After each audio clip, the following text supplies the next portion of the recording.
नमस्कार दोस्तों, मैं श्रवण कुमार सेठ प्रस्तुत कर रहा हूं अपनी लघु कथा दमा। मुकेश बहुत जल्दी में था। अपने कार्यालय से निकलकर रिक्शा वाले को ढूंढते ढूंढते चौराहे पर पहुंचा। कोई रिक्शा वाला दिखाई नहीं दे रहा था। तभी उसकी नज़र दूर एक पेड़ की छाया के नीचे रिक्शा पर आराम कर रहे एक युवक पर पड़ी। वह उसकी तरफ बढ़ा। भैया, पेपर मिल कॉलोनी चलोगे? मुकेश ने उस युवक से पूछा। कहाँ है यह साहब? वह युवक बोला, चलो मैं बताता हूँ। अभी नए नए हो क्या? मुकेश ने उससे पूछा। हाँ साहब जी, युवक ने बताया। कितना लोगे? मुकेश किराया पूछते हुए रिक्शे पर बैठ गया। जो किराया होता है वह दे देना बाबूजी, रिक्शा वाला बोला। अच्छा चलो, मुकेश ने कहा और अपनी जेब से मोबाइल निकालकर किसी से बात करने लगा।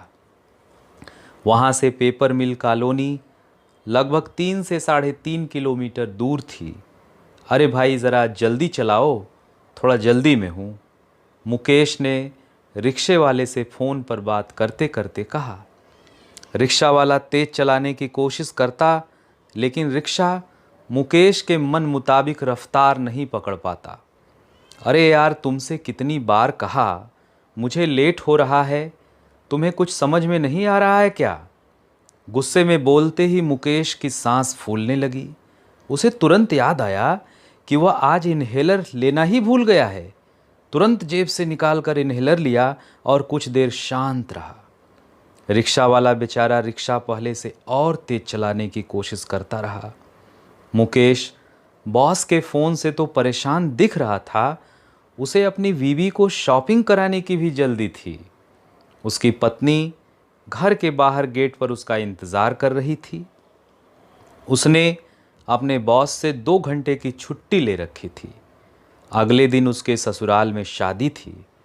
यार, लगता है तुम्हारे पैरों में जान ही नहीं है।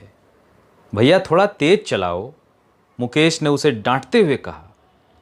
वह युवक हर बार ठीक है बाबूजी, ठीक है बाबूजी बोलता, लेकिन रिक्शा गति नहीं पकड़ पा रहा था। मुकेश उस पर कभी गुस्सा करता, कभी अनाप शनाप बोलता, लेकिन वह कुछ नहीं कहता, चुपचाप सुनता और रिक्शा चलाता। किसी तरह पेपर मिल कॉलोनी पहुंचा। कितने पैसे हुए तुम्हारे? मुकेश गुस्से में ही बोला। जो चाहे दे दो बाबूजी, रिक्शा वाला बड़ी विनम्रता से बोला।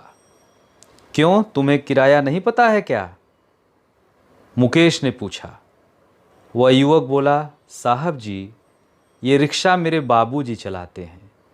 वह मेरी दवा लेने गए थे। मैं रिक्शे पर थोड़ा आराम कर रहा था। कल ही गांव से आया हूँ, मेरा यहाँ इलाज चल रहा है। क्या हुआ है तुम्हें? मुकेश ने इस बार उससे नम्रता से पूछा। दमा साहब, उसने मुकेश को बताया। धन्यवाद मित्रों, बहुत बहुत शुक्रिया।